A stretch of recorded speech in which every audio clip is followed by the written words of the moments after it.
¿Qué tal? Muy buen día a todas y a todos. Mi nombre es Omar Romero y el día de hoy tengo el gusto de dialogar con Maximiliano Baratelli. Max, buenas tardes. ¿Cómo estás? Buenas tardes, Omar. ¿Cómo estás? Gracias por invitarme. Gracias a ti por el espacio, por la apertura, por el diálogo. Este diálogo, peculiarmente este diálogo, la libertad de expresión, la libertad de pensamiento, la libertad religiosa, otros mundos, otras voces. Este ciclo interesante, exponer la multivocidad, la multiplicidad, a la otredad. En ese sentido, pensando sobre todo en datos estadísticos, el INEGI, hegemonía católica cristiana, no solo en México, sino en América Latina. Interesante esta premisa, ver otros mundos, otras voces. En este aspecto, este diálogo, Maximiliano Baratelli, nos va a acompañar prácticamente. Max, preséntanos tu proyecto, a qué te dedicas. En ese aspecto es muy interesante esta temática que tú manejas. Claro, con gusto. Mira, yo soy un investigador del fenómeno mágico religioso desde hace ya muchos años y entonces aquí en Guadalajara y en parte de México tengo un proyecto educativo sobre el pensamiento simbólico, el esoterismo y la praxis mágica, ¿no? Este proyecto se lleva a cabo a través de charlas, seminarios, talleres, desde el punto de vista teórico, pero también desde el punto de vista disciplinario. Entonces, mi energía está canalizada en este proyecto en estos momentos. Aparte de eso, pues tengo algunos otros proyectos que tienen que ver con el territorio híbrido, en donde se cruza la magia con el arte, ¿sí? Que es un territorio muy interesante. Gracias, Max. Esta premisa interesante, precisamente porque, bueno, tienes un fanzine, o sea, llegó a mis manos un fanzine, en este sentido, La Salamanca, este nombre que desde luego no es nada fortuito.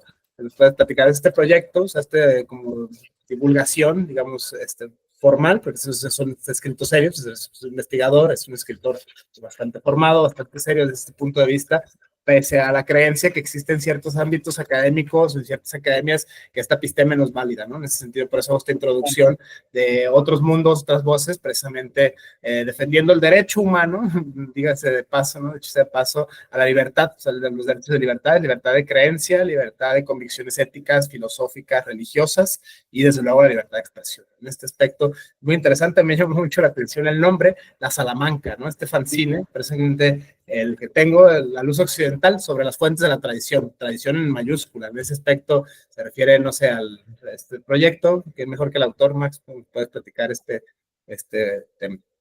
Sí, a mí desde siempre me han gustado los fanzines, ¿no? Porque son medios muy plásticos, muy maleables, entonces son muy económicos y adecuables a cualquier situación, ¿no? Si tú observas el mundo de los fanzines, hay un tipo de estética propia que es la estética anarcopunk, digamos así, y los temas que se trabajan dentro de los fanzines tienen que ver con temas que en estos momentos son hegemónicos y que están ahí flotando, ¿no? En lo que hay que decir, aquello de lo que hay que hablar. Pero noté que había un vacío, ¿no? No había ningún fanzine sobre magia, no lo conocía. Entonces dije, bueno, vamos haciendo un fanzine sobre magia y vamos a ponerle ganas y entonces vamos a diseñarlo y lo hacemos con una estética más o menos, digamos, cuidada, ¿no? Y me gustó el proyecto. Entonces hasta ahora llevo 12 números en donde abordamos diversos temas, ¿no? El que te regalé justamente tiene que ver con los orígenes de la tradición. Es un intento de redefinir un poquitito los límites de la tradición, porque dentro de esos límites yo incluyo algunos fenómenos religiosos afroamericanos, por ejemplo. Eso yo lo considero también un producto híbrido, un producto sincrético de la tradición occidental.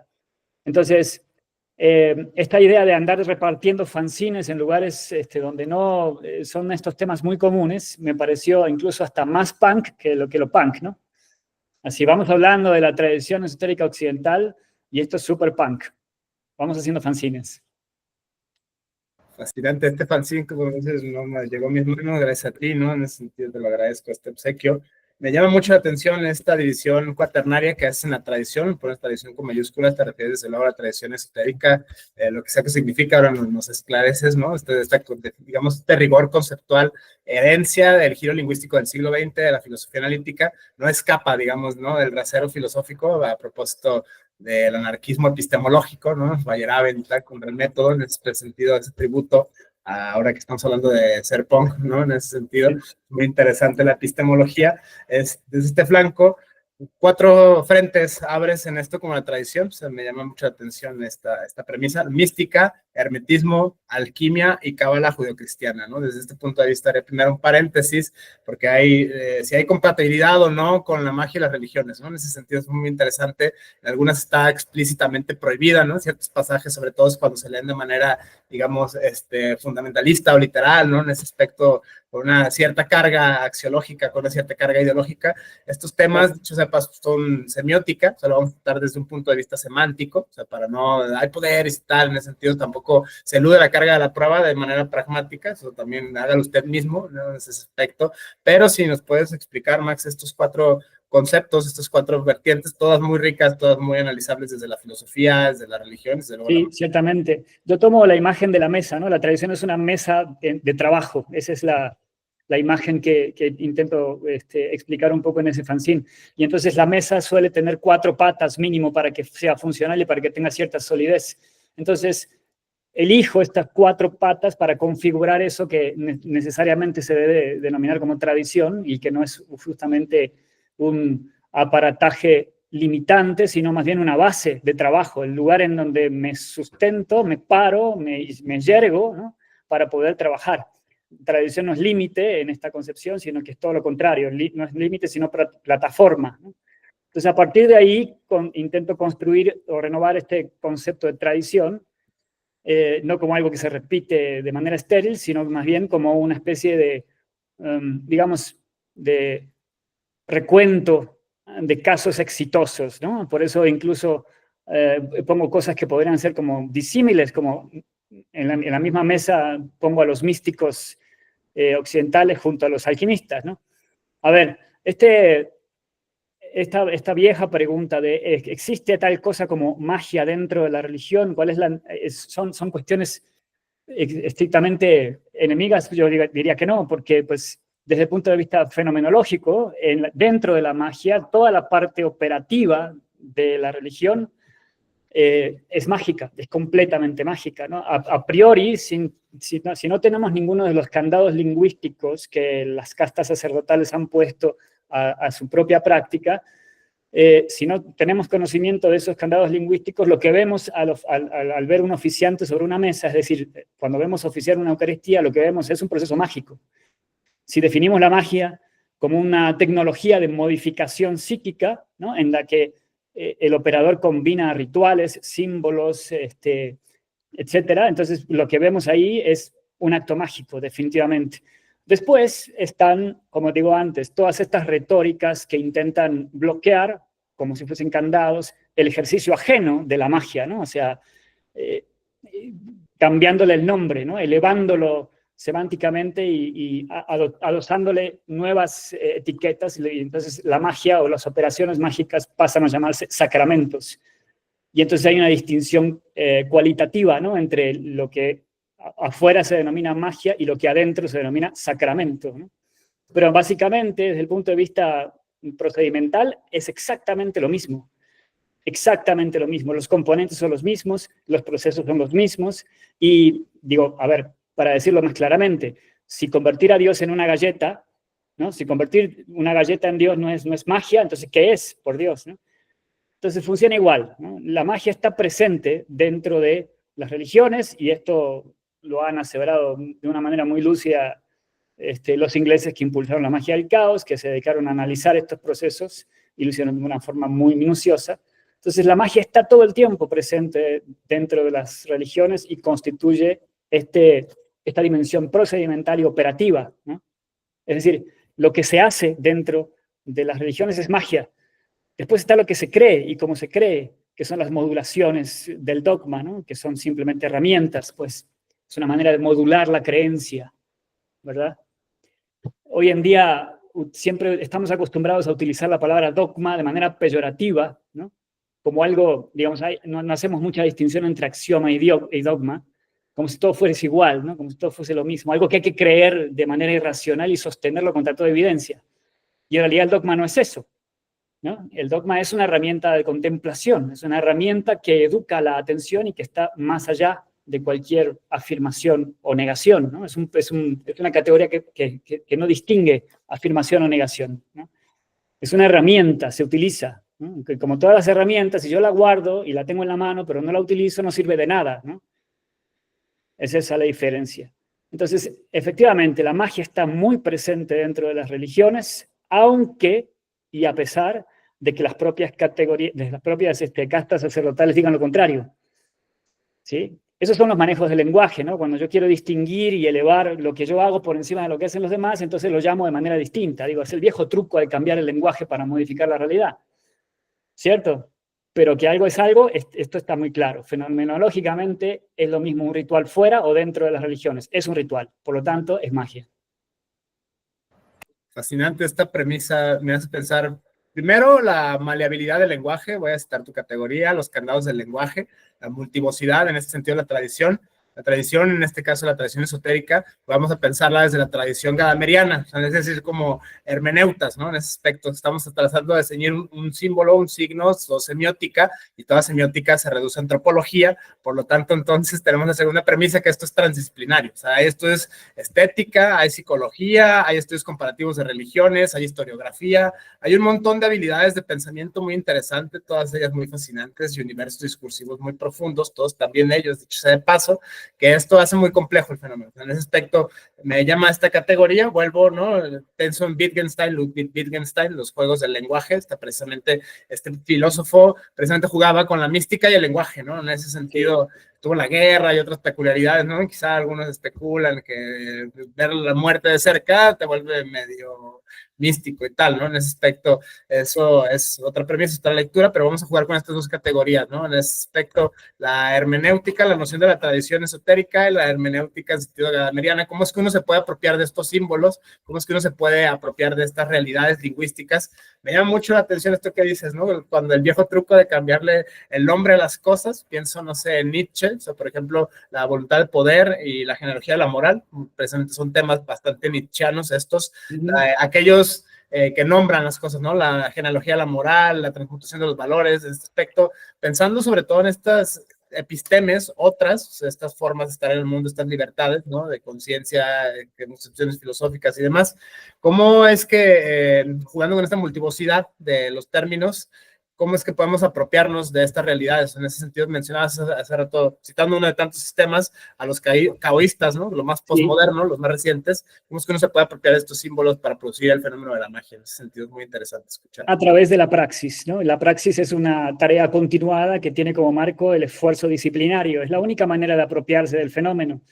¿Por qué? Porque es un fenómeno que digamos, desborda el quehacer intelectual, lo desborda, porque hay cosas que no tienen que ver con el razonamiento y que no tienen que ver con el quehacer puramente hermenéutico.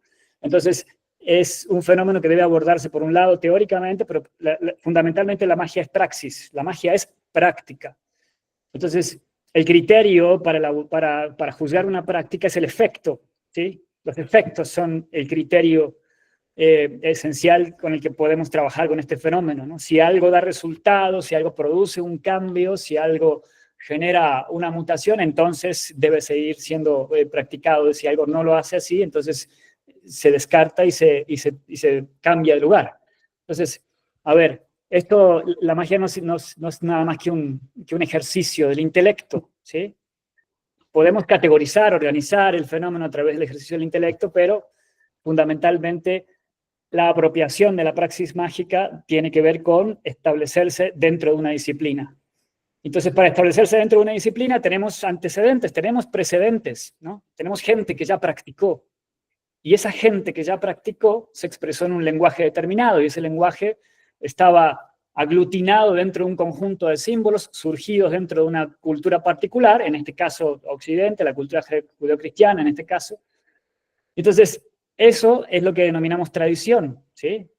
La tradición es exactamente eso, es el libro de recetas, en parte, las historias de gente que ha practicado, esto es desde el punto de vista de la mística, por ejemplo, la historia de la vida de los santos, ¿sí? Que son innumerables y son fascinantes, las historias de aquellos que estaban por fuera de las ortodoxias hegemónicas, o sea, ciertos personajes que quedaron afuera digamos, de la utilidad civilizatoria de lo religioso, ¿no? Es eso, pues, que tiene que ver con la relación con el poder y demás. Entonces, tenemos todas estas historias, ¿de acuerdo? Los que estaban dentro o cercanos al poder y los que estaban fuera del aparataje del poder. Tenemos ambas. Entonces, lo que hay que hacer es rescatar esas historias y extraer el resultado, el efecto de esas prácticas. Y es usar ese efecto como criterio para reproducir esas prácticas en nosotros. Lo que buscamos con la magia es modificar y expandir el aparato psíquico, ¿sí? Y cuando digo aparato psíquico, no solamente estoy hablando de mi propia mente, sino la interrelacionalidad de esas mentes, es decir, no solamente la mía, sino el efecto que causo en las mentes que me rodean y el efecto que causan en mi propia realidad, ¿no? Es interesante esta faceta, Max. Justo pienso en esta categorización que haces, ¿no? Precisamente desde los estudios comparativos, literatos, arquetipos, Giordano Bruno, Teresa de Ávila, San Juan de la Cruz, y un largo etcétera, muchas historias de incluso geográfica y cronológicamente distintos y distantes. Es que tienen me gusta mucho esta intuición de los diálogos de Platón, el Parménides en específico, lo uno y lo múltiple, ¿sí? ¿Cómo es que es uno y muchos a la vez? Explica eso, ¿no? Es el problema, así como de los problemas más terribles de tratar de conciliar, según Platón, a los eleatas con la escuela de Efeso. O sea, en ese sentido, ¿hay o no movimiento? ¿El movimiento es real o no? Si hay movimiento, entonces, ¿por qué hay sí? Ese es el gran problema de la filosofía platónica, ¿no? Por eso el artilugio del lenguaje, precisamente, y la categorización. Mencionas estas categorías, precisamente las tomo de Platón, ya las he encontrado al menos en esos textos, presente por este mismo argumento. Se pueden encontrar en distintas latitudes, en distintas cosas lo mismo. Es lo uno y lo múltiple. Parece muy interesante este fenómeno. Definitivamente, mira, te voy a poner un ejemplo. Yo vengo de Sudamérica, ¿no? Yo nací en Buenos Aires, en Argentina, y entonces estuve viajando durante mucho tiempo. A ver, Brasil es un lugar muy especial en cuanto a quehaceres mágicos, ¿no? En cuanto a fenómenos mágicos. En Brasil tienes religiones completamente híbridas, como el Umbanda, por ejemplo, o la Payelanza, ¿no? Los cultos de Jurema, que son cosas realmente muy, muy interesantes. En Brasil tienes un fenómeno muy interesante que es que, a ver, tenemos por un lado al esclavo negro, por el otro lado al conquistador portugués y por el otro lado al indio. Entonces, de ese fenómeno de contacto cultural surgen enriquecimientos sincréticos, que los considero así, son enriquecimientos, no como hoy en día que se considera el sincretismo como una especie de falla mimética, ¿no? ¿no? Como teníamos que protegernos del conquistador, entonces sincretizábamos. No es cierto. El sincretismo es un enriquecimiento. Entonces, digamos, las tres partes que acabo de nombrar se vieron enriquecidas en su práctica y en su cosmogonía al entrar en contacto, ¿no? Esto no es una cuestión de víctimas, victimarios, sino que juzgamos el fenómeno de manera, digamos así, mucho más práctica. Es decir, ¿en qué momento mi praxis mágica se enriquece al entrar en contacto con concepciones de la magia que son distintas a las mías? Entonces, en Sudamérica tienes fenómenos así, tal cual, ¿no? Donde de repente tienes la influencia africana, ¿no? De los yorubas o de los congos o de las etnias que fueran, y de repente tienes procedimientos herbolarios que son relativos a la práctica de la yurema, ¿no? Al uso de enteógenos, por ejemplo. Tienes fenómenos religiosos muy mixtos, como por ejemplo pues el Santo Daime, ¿no? Donde se utiliza el uso de enteógenos y se mecha esto con un culto a la Virgen María. Tienes ese tipo de fenómenos, ¿no? Entonces, yo creo que lo que hay que hacer no es purgar, digamos así, separar las aguas, como si estuviésemos hablando de decantar el fenómeno mágico, sino que lo que hay que hacer es que hay que asumir que los fenómenos mágicos híbridos que se gestaron en Sudamérica dependen de todas sus influencias, ¿no? Es como hablar de mexicanos sin hablar de indígenas y españoles, es imposible, ¿no? No hay, o sea, lo mexicano es una nueva dimensión de la identidad, ¿cierto? Que compromete estos dos orígenes. Bueno, con la magia sucede lo mismo. Las identidades mágicas se recrean a sí mismas y sobreviven a partir del criterio de efectividad. Si da resultado, lo hacemos. No importa si lo trajo el conquistador portugués, si lo trajo el esclavo negro o si simplemente se le ocurrió al indio mestizo, ¿no? Una cosa así. Por ahí va, esa es una concepción distinta. Me llama mucho la atención esta concepción ecléctica que manejas, este instrumentalismo precisamente, muy ad hoc a la epistemología. Ahora vamos a pasar a eso, pero primero esta. Si hay una epistemología de la magia, es una de mis grandes preguntas filosóficas, se puede sistematizar una especie de corroborabilidad, ¿no? El magiómetro, ¿no? Haciendo tributo a la ciencia positiva occidental. O sea, si se puede eso hablar, sería interesante, pero esto queda que nota a pie página. Me llama la atención este carácter, primero el lenguaje, o sea, la ontología del lenguaje. Si el lenguaje define la realidad, entonces como nombramos las cosas son o no. Esa es la pregunta, sí, me parece muy fascinante esta. Esa es la primera. Y otra, Max, tú como conocedor de estos fenómenos, prácticamente muchos teóricos y muchos prácticos sostienen que es una mezcla híbrida precisamente entre magia, ciencia, religión y antropología. O sea, siempre está el antropos, ¿no? Siempre es un practicante, o sea, no son entidades suprasensoriales, o sea, sigue siendo empírico siempre, o sea, son personas, pues vaya, ¿no? En el sentido, tributo a la dignidad humana, ¿no? Los derechos humanos en ese sentido, ahí está. Primera premisa, antropología. Segunda, o sea, la mezcla híbrida, a propósito de lo que mencionabas, religión y ciencia, o sea, en ese aspecto, la religión entendida, porque todas esas dos palabras son multívocas, ahí es donde se pone interesante Sí, claro. el lenguaje, o sea, ¿y cuál ciencia? ¿Y cuál religión? ¿Y qué te refieres? ¿Y desde qué autor? ¿Y desde qué? O sea, ya ahí se empieza a poner bastante interesante este fenómeno.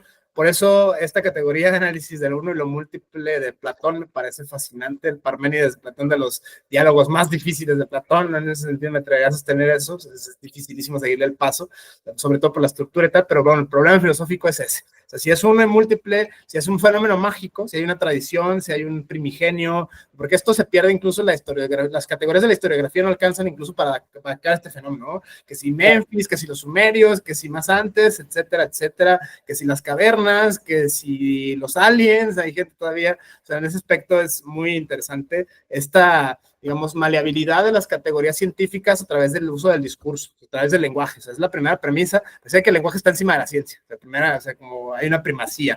Y lo mismo pasa con la religión. Se puede o no nombrar a Dios, pensemos, no sé, en varios cultos, ¿no? Dios es innombrable, o no, Dios tiene muchos nombres y cada nombre tiene cualidades distintas, y entonces ahí hay otro problema ontológico divertidísimo, ¿no? Desde este punto de vista, ¿qué opinas al respecto de estas premisas? Es interesante. Claro. Bueno, pues ahí tienes el trabajo de los quehaceres apofáticos, ¿no? O sea, lo apofático es una forma de repensar todo esto. Pero, a ver, ¿es posible una epistemología de la magia? Sí, sí es posible, con ciertas limitaciones, si entendemos que estamos estudiando fenómenos cuya verificación no está sujeta a la repetibilidad, ¿sí? Hay fenómenos, y con esto echamos por tierra el método del laboratorio, ¿no? Digo, el laboratorio funciona en base a que hay fenómenos repetibles. Yo lo puedo repetir y luego te lo puedo mostrar. Replico el procedimiento y te lo muestro porque es repetible. Pero hay fenómenos en varios niveles de la realidad que no son susceptibles de repetición. Entonces ahí echamos por tierra todo el marco de sustentabilidad de lo que es verdadero, ¿no? De lo que es científico, entre comillas. Pues la magia incorpora la posibilidad de que haya fenómenos no repetibles y por lo tanto no verificables, ¿sí? Fenómenos no verificables. Entonces, a ver, teniendo en cuenta esto, podemos aproximarnos a establecer cierta organización epistemológica de lo que sucede dentro de la magia, pero siempre vamos a toparnos con ciertos límites. Hay zonas oscuras, hay zonas no determinadas, ¿no? Hay zonas paradojales, hay zonas, digamos, que son como híbridas, ¿no? Entonces, asumiendo esta posibilidad, vamos entrando poco a poco en el terreno del apofático, ¿no? Es decir, definimos la magia por lo que no es la magia. Ese sería una forma, un método, si quieres, ¿no? Ese sería un método. Pero, digamos, la praxis mágica sobrepasa los métodos de organizar el fenómeno. Van más allá. Es eso. Entonces, teniendo en cuenta este tipo de cosas, experiencias de la inefabilidad, por ejemplo, ¿no? Que tiene que ver con lo estático, y esto es terreno de la mística, ¿no? Intentar definir qué chingados es el éxtasis, si sucede a un nivel de la neurobiología, si sucede a un nivel distinto a lo verificable. Bueno, estamos en terrenos donde trabajamos con fenómenos que rozan la inefabilidad. Por lo tanto, el lenguaje, pues, se va a quedar pequeño, ¿no? pienso precisamente esta categoría de análisis, ontología del lenguaje, pienso sobre todo en Wittgenstein, ¿no? El primero y segundo Wittgenstein. ¿Cuál es el límite de tu lenguaje? ¿Es el límite de tu mundo o al revés? ¿O qué opinas de esta? En ese sentido, es muy interesante ver este fenómeno, porque pareciera que es una, si bien se puede hablar de una epistemología, porque bueno, tú te dedicas, entre otras cosas, los fanzines tal, ejercicios prácticos, cursos prácticos de magia en ese aspecto. Entonces partimos de esta premisa, tiene que haber una epistemología, ¿no? O sea, llegas y tal, hagamos magia, pocus cadabra, abra capó, o sea, no es tal cual, eso es Hollywood, eso es la literatura, o sea, y otro tipo de literatura y otro tipo de producción acerca del fenómeno de la magia. Esto es muy interesante verlo, son como categorías, es una, digamos, un terreno bastante escurridizo desde la ontología. O sea, es una ontología real o nominal, por ejemplo, ¿no? Sí existe tal cual cosa empírica, ¿no? Puedo señalar, no sé, el reloj, el librero, la espada, el sombrero, la varita, o sea, los puedo señalar con el dedo y tienen una correspondencia, sentido y referencia. Claro, y fíjate, mira, existen, ¿no? eso es algo que nos ayudó a solucionar un poco los muchachos de la magia del caos, ¿no? Cuando ellos hablan acerca de la posibilidad de moverse transversalmente como operador dentro de múltiples paradigmas, dentro de múltiples marcos paradigmáticos, pues nos están dando la posibilidad de mutar la manera en la que consideramos el fenómeno, ¿no? Es eso. Entonces, tú, a ver, una cosa es, hay que distinguir esto, ¿no? Una cosa es la magia del caos en su origen, como la conocemos hoy en día, y otra cosa son los practicantes de magia del caos espontáneos, ¿no? Que son estos muchachillos que ahora surgen, pues, y tú les preguntas, ¿y qué haces? Magia del caos, ¿no? Y esa cosa no existe, ¿no? No hay nada como magia, no hay un sistema llamado magia del caos, ¿no? No puedes practicar magia del caos. ¿Por qué? Porque lo que practicas son procedimientos, son recetas que has heredado de gente que no pertenecía a la magia del caos, ¿no? Por principio, la magia del caos no es un sistema en sí, sino que es una forma de pensar la magia, es una forma de sentir y pensar la magia, de organizarla, ¿no? De categorizarla, pero no es un sistema en sí, ¿sí? Ah, no, es que hago sigilos. Bueno, pues entonces estás imitando una técnica desarrollada por Austin Masper, que no era caoísta. No, pero pues a pura puñeta, ¿no? No funciona así, ¿sí sabes? La magia del caos lo que ha hecho es organizar y proporcionar una especie de metaparadigma, como llaman ellos, pues, un posicionamiento en donde los paradigmas que hemos desarrollado hasta ahora son válidos de manera simultánea. Pero cuando tú examinas, ya bajando un poquitito el nivel de diálogo a la observación del practicante, ¿no? Vamos a observar cómo son los practicantes de magia hoy en día. Hay una enorme reticencia, hay un enorme rechazo contra las prácticas que estén relacionadas, por ejemplo, con el cristianismo, ¿no? Entonces soy caoísta y soy capaz de entrar en cualquiera de los sistemas mágicos existentes. Puedo hacer un ritual con Ganesh, puedo hacer un ritual con alguna deidad wixárika, pero no me hables de cristianismo porque ahí no hay magia, lo cual es evidentemente un síntoma de que los muchachos están muy sesgados, ¿no? Pero profundamente sesgados, ¿no? O sea, si eres dúctil, si puedes entrar y salir de un paradigma, si puedes entrar y conocer la praxis dentro de un sistema o de otro sistema, entonces, ¿por qué le tienes tanta alergia al cristianismo? Porque no lo conoces, simplemente. Porque tienes un desconocimiento profundo de la tradición mágica en la que naciste. Es eso, básicamente. Entonces, observando este fenómeno, la propuesta de Eónica, que es el proyecto que yo te comento, mi proyecto de enseñanza, es, en principio, darle un poquito de loratadina a los magos modernos para que no estén tan alérgicos a la tradición de sus ancestros y empiecen a conocerla un poquito, ¿no? Ese es uno de los puntos que a mí me interesan, ¿no? A ver, naciste en una tradición mágico-religiosa que desconoces por completo y que, digo, no te das cuenta, pero estás recibiendo un imperativo de rechazo que no viene de ti, que desconoces por completo lo que estás rechazando, sino que es hegemónico, o sea, alguien te está ordenando alejarte de la tradición de tus ancestros. Y no solamente alejarte, sino invalidarla por completo, como si no fuese tal cosa, como si no fuese una tradición mágica. Y entonces lo que hay que hacer es solucionar un poco eso. ¿Por qué? Porque esto también llega a tener un impacto en las identidades occidentales, ¿no? Y más en una época como esta. Justo interesante estos temas que tocas, Max, identidades, antropología social. tipos de magos, pensando sobre todo ahora con categorías de la antropología social, categorías de género, categorías de raza, categorías de clase, categorías de nivel de estudio. En ese aspecto, ¿qué pasa? No sé, en ese aspecto pienso todas estas diversidades que hay, qué sé yo, Paracelso y Pachita, ¿no? En ese sentido, este es como que universos discursivos bien distintos, pero trayéndolo a la actualidad, o sea, en ese sentido, quienes son practicantes, haciendo una especie de, no sé, tratando de hacer una suerte de etnografía, una especie de visión, o sea, porque es humano, demasiado humano esto, se puede medir, ¿no? Desde las ciencias sociales, en concreto, la antropología social, rangos de edad, o sea, en ese aspecto, filiación mencionas, no está como que esta cristianofobia, o sea, en ese aspecto, si bien sí es un discurso hegemónico, tiene prácticas mágicas muy interesantes, ¿no? La gnosis, toda la tradición medieval, o sea, todo en este sentido, los místicos, las místicas, sobre todo, los flagelantes, es impresionante la tradición cristiana en todas sus vertientes, ¿no? Eso solo hablando de los católicos, falta los ortodoxos, o sea, el tronco y las ramas, otra vez de nuevo Platón, lo uno y lo múltiple, pero pensando en esta categoría, Max, o sea, tú que te dedicas a los talleres, es una especie de antropología social, género, más mujeres, más hombres, o sea, gente queer, o sea, en ese aspecto, edades, gente de clase baja, clase media, gente muy culta, porque en esto en la magia se encuentra uno todo, ¿no? O sea, desde gente muy humilde hasta gente muy, muy acaudalada. Sí, digo, a mí me toca trabajar, digamos, el grueso de mi población es gente ligada a algún tipo de proceso creativo o artístico. Gente de cine, gente de pintura, gente de literatura, pero también he tenido, por ejemplo, he hecho algunos talleres de procesos creativos y técnicas de magia en donde he trabajado con abogados. De manera que, desde el punto de vista del trabajo con el lenguaje, de la palabra escrita y demás, hemos sometido a procesos mágicos al lenguaje jurídico, lo cual es una cosa interesantísima.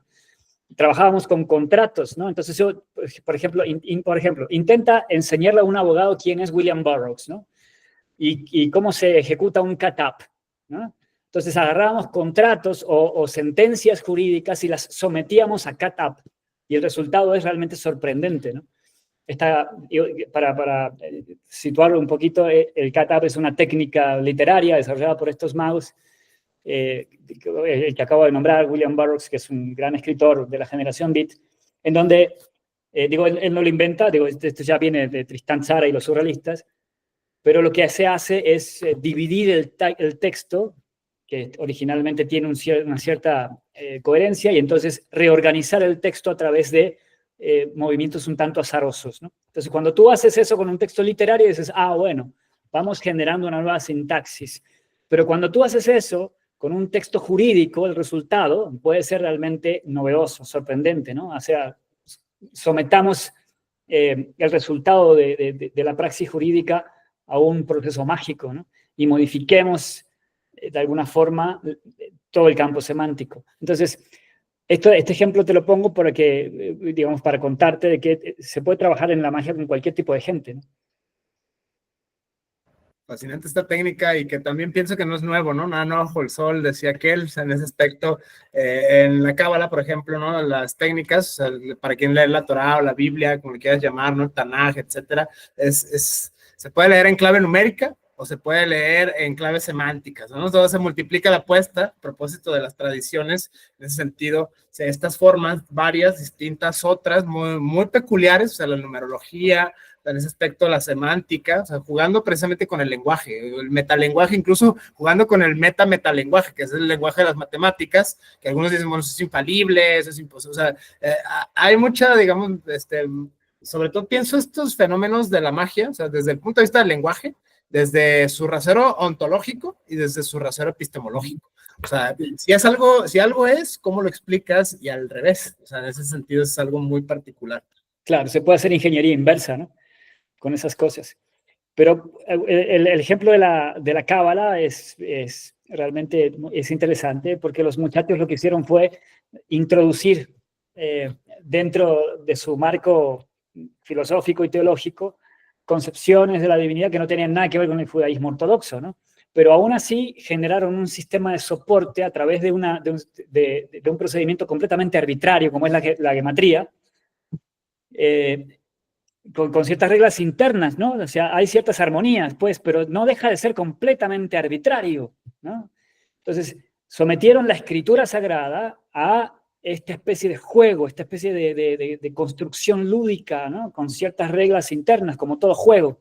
Y a partir de ciertas resonancias, entonces empezaron a sacar, a extraer hermenéuticas maravillosas a partir de eso, ¿no? Buscando cierto juego de armonías entre un número y letra, pues, pero no deja de ser un procedimiento completamente arbitrario. Digamos, derivar toda una angiología a partir de 3 versículos del Éxodo y decir que eso es el nombre de Dios, es una cosa maravillosa, ¿no? Entonces, a ver, si los hebreos y los cabalistas provenzales pudieron hacer esto con su propia tradición, el mismo efecto, digamos, la misma práctica nos pertenece, ¿no? Podemos extraer, somos capaces, incluso desde la postmodernidad, desde la posición en la que nos encontramos ahora, en la naditud completa, podemos asentarnos en la tradición para crear cosas nuevas.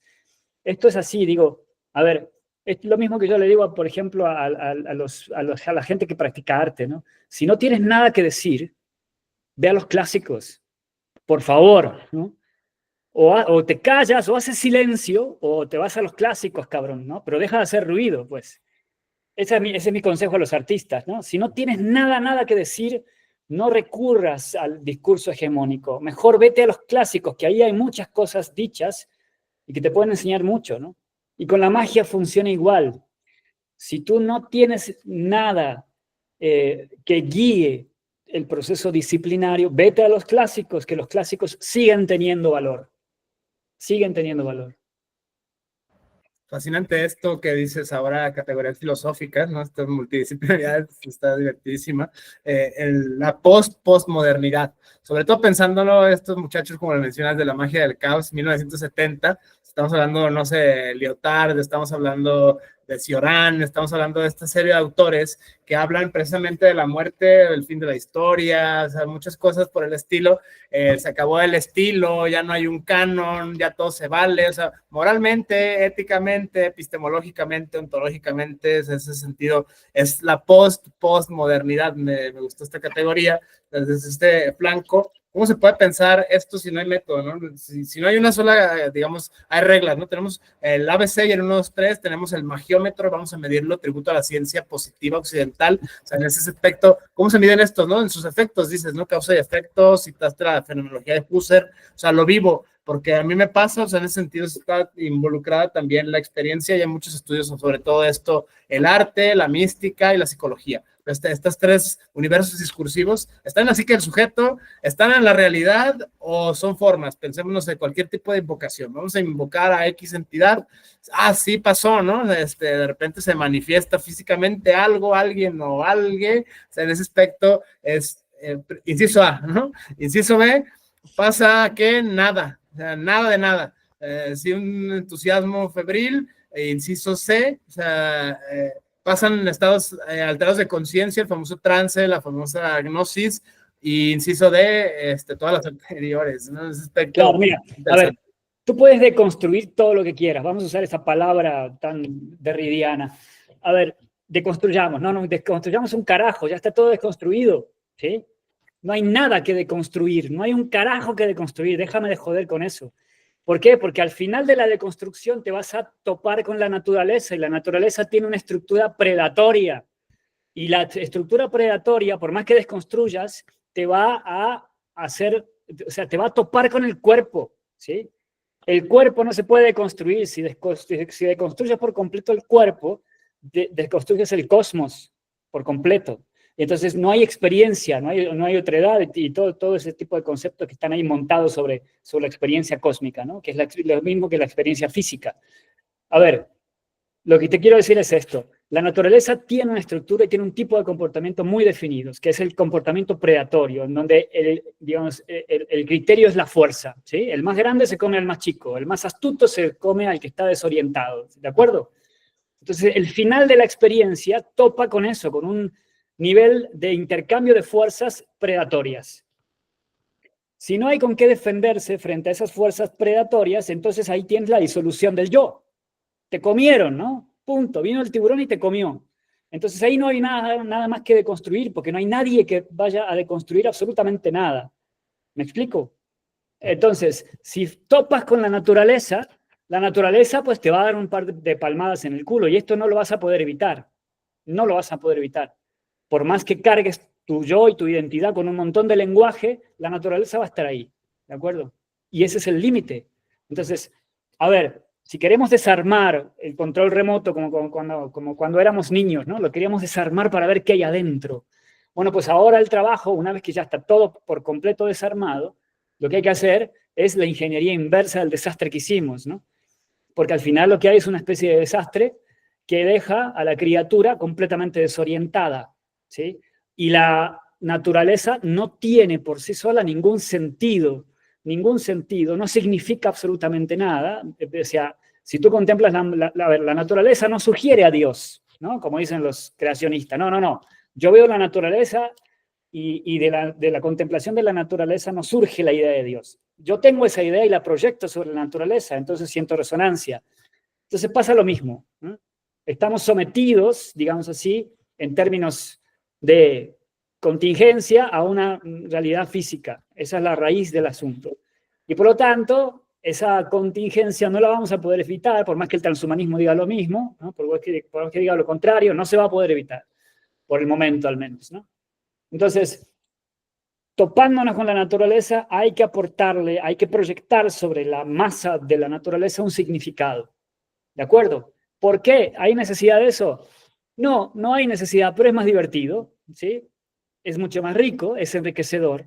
Puedes vivir sin que la vida signifique absolutamente nada, pero vas a vivir una vida sujeta a los intercambios fisiológicos, ¿no? Y punto. Comer, dormir, cagar y de vez en cuando, y si tienes suerte, coger, ¿no? Si tienes suerte. Entonces, la experiencia topa siempre, ¿sí? La praxis topa con el muro infranqueable de la naturaleza que no significa absolutamente nada. ¿De acuerdo? Y ahí se detuvo tu deconstrucción. Ahí se detuvo la deconstrucción. Ahí, del otro lado, no hay más Derrida. ¿De acuerdo? Entonces, lo que hay del otro lado es un loco que tiene que proyectar sobre ese fenómeno un significado. ¿Sí? Bueno, proyectar significado y sentido sobre las cosas es hacer magia. Interesante esta definición que haces de la magia, o sea, prácticamente pienso, tributo de nuevo a la transdisciplinariedad, antropología, o sea, sigues la naturaleza, esto no es nuevo también, ¿no? El contacto con la naturaleza estoico, de una serie de tradiciones, magias, digamos, chamánicas, pienso, no sé, las categorías de análisis de este antropólogo, precisamente Fraser, George Fraser, o sea, la rama dorada famosa, los volúmenes colosales que tienen, ¿no? Las tradiciones que nos llegan tal, pero pienso toda esta fenomenología de distintas culturas, distintos fenómenos, ritos de la naturaleza, ritos de paso, ritos naturales, lunares, solares, la observación pura de la naturaleza. Eso por un lado, la naturaleza externa a la yoidad del hombre. La otra naturaleza, la misma intrínseca a la humana, en ese sentido, en una doble vertiente, o sea, un triple, vamos a multiplicar la apuesta por lo último que dijiste. En una vertiente psicológica, o sea, esta como la psique o la psiquis, ¿no? O sea, estas categorías muy maleables en ese aspecto. Sí. La otra, fisiológicamente, o sea, es una entidad viva, ¿no? Pienso en los fenómenos bioética, medicina, anatomía, etcétera, la anatomía oculta, incluso hay ciertas ramas, ¿no? El tantra, el yoga, o sea, ciertos puntos, la acupuntura, o sea, cosas interesantísimas desde ese flanco.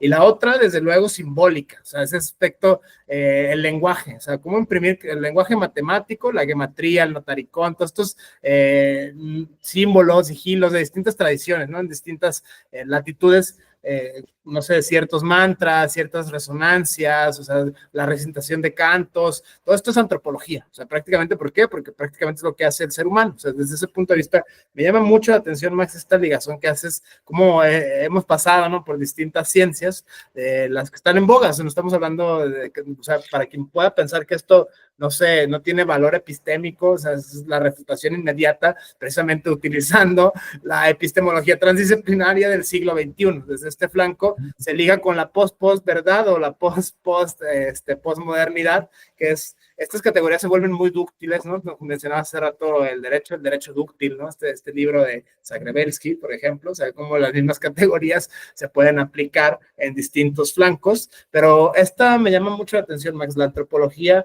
el grupo que formaste o que mantienes, o sea, en ese sentido, si hay una estructura, o sea, como todas las agrupaciones, no sé si es religiosa, antropológica, social, civil, mercantil, ¿no? En ese aspecto, es muy interesante ver cómo funciona todo esto desde un punto de vista humano, demasiado humano, este tipo de practicantes y tu proyecto como divulgador y como digamos, practicante y, o sea, enseñas a hacer magia, en ese aspecto es muy interesante. Sí, definitivamente, digo, yo he tenido mucha experiencia con grupos diversos de práctica y hemos tenido ensayo y error, hemos visto cuáles son las zonas de riesgo, ¿no?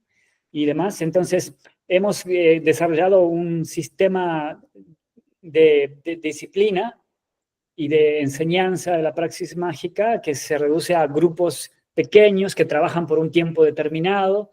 Por ejemplo, hay grupos de 6 meses o grupos de un año entero de práctica en donde se comparten las técnicas extraídas de la magia ceremonial occidental, ¿no? Pero pues es necesario siempre que estos grupos funcionen de manera acotada, con ciertos límites, para evitar el fenómeno del gurú, ¿no? Que siempre está presente, la gente ama a los gurús y pide a gritos tener un gurú. Yo no soy un gurú, no voy a ser tu gurú, no soy tu papá. No, olvídate. Entonces, para eso lo que hago son grupos que duran un año. Después de un año, pues a chingar a su madre, ¿no? Eso es lo mejor que esa es la gran sabiduría que hemos recogido en todos estos años de docencia de la praxis mágica.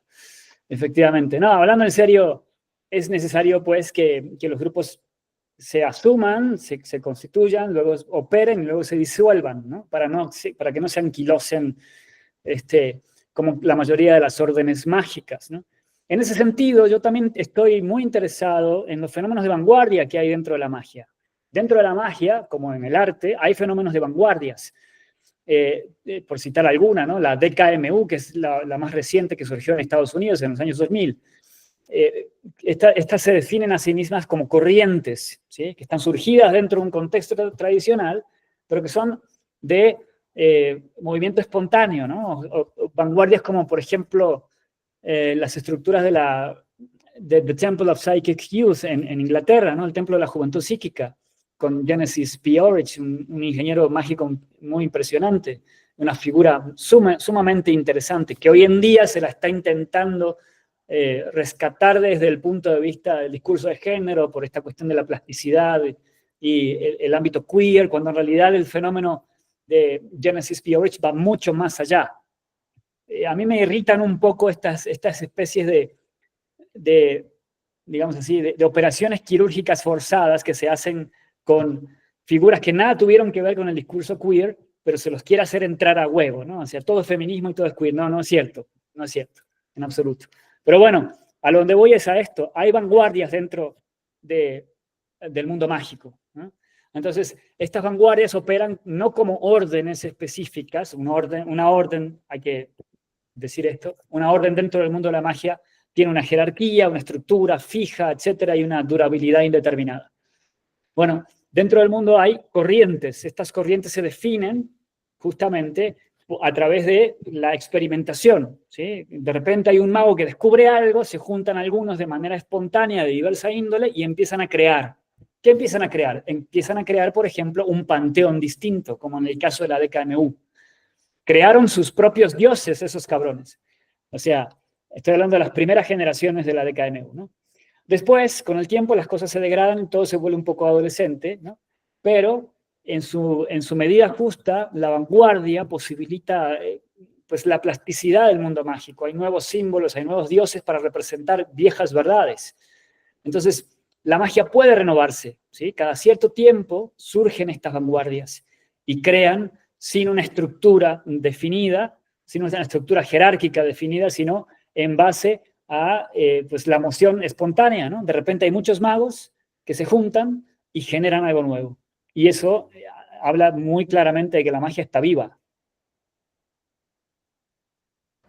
Fascinante esta aproximación contemporánea, pienso incluso ahora categorías de la historiografía, la historia del presente, hacia una historia del presente, ¿no? Prácticamente muchos de los manuales de historiografía terminan, no sé, en la segunda década, en la primera mitad del siglo XX y hasta ahí se acaba la historia, ¿no? Esa es una crítica que ya está muy establecida desde este punto de vista, la invitación a la microhistoria, la invitación a los grupos pequeños, ¿no? Lo mencionas, es un tributo a la antropología, o sea, está el Coven, está el Chabad, hay muchas, ha habido una tradición occidental, incluso fuera de la tradición occidental, formas y modos en los cuales son grupos pequeñitos, ¿no? En ese aspecto empieza un grupo de decadencia y tal, o sea, en ese sentido es como que un patrón, digamos, historiográfico que parecía tender a repetirse desde este punto de vista incluso siempre antropológico, ¿no? Vamos a suponer ontologías nominales, ¿no? Porque lo nombro existe, quizás, es una válida, muy válida propuesta de Platón, o existe porque lo nombro, ¿no? Es algo interesante, es jugar con la lógica, jugar con estos dos predicados, desde el punto de vista de la lingüística, desde el punto de vista de la semiótica, desde el punto de vista de la semántica,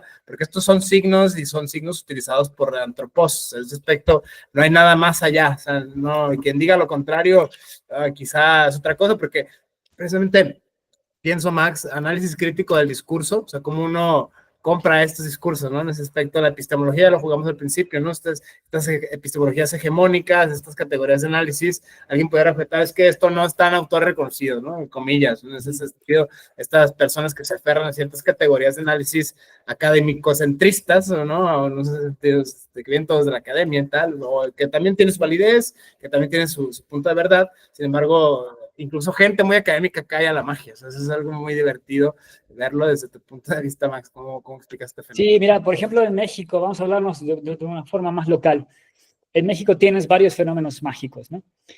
Por un lado tienes el brujo empírico, digamos así, el curandero empírico, los brujos de Catemaco, que ya son casi una categoría estatal, ¿no? Digamos, es un negocio estatal aquello. Y por el otro lado tienes aquello que está ligado más al mundo de la academia, pero que generalmente está al servicio de una agenda política, como por ejemplo el indigenismo, ¿no? Entonces, todos los esfuerzos, la mayoría de los esfuerzos académicos en términos de investigación del fenómeno mágico tienden a la examinación del material mágico indígena, ¿no?